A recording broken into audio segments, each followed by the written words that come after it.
They're trying to make disliking Trump a mental illness. No, I'm not kidding. Sure, the right in Minnesota tried to pass a bill claiming that anyone who disagreed with Donnie is now officially mentally ill. And yeah, they Chris Hansen'd one of the guys backing it the literal day it was launched yesterday. But as a Minnesotan who's on the DFL press release list here in Minnesota, I need to talk with the rest of the U.S. about what's been happening in politics over here, because it's been like one never-ending season of Parks and Rec in which this didn't even shock me this week. So let's recap it all here quickly before I tell you what's going on behind the scenes, because it's out of hand. Yes, on Monday of this week, Republicans tried to introduce a Trump derangement syndrome bill, which would label anyone who is upset with or disagrees with Trump as mentally ill. And then the DFL, which is our version of the Democratic Party here, went online and properly shaded them. Now you're starting to understand where Tim Walz got his sass.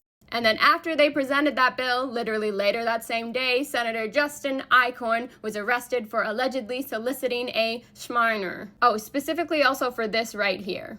Police department says that he thought he was talking to a 16-year-old girl, and when he showed up at the house, it was police officers.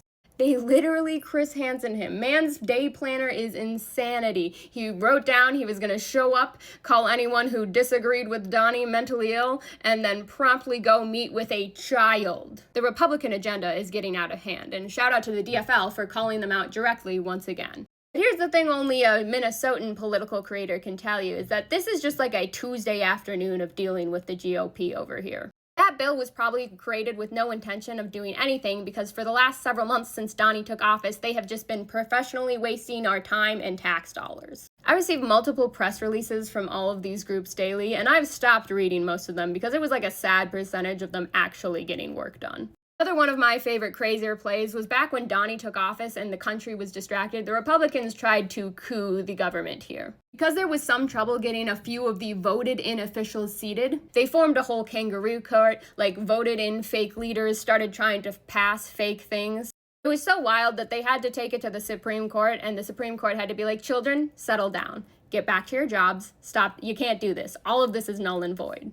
Have to follow the laws and the rules and play fair. Genuinely like herding cats over here, and how did the Dems deal with it? Well, they actually successfully worked together.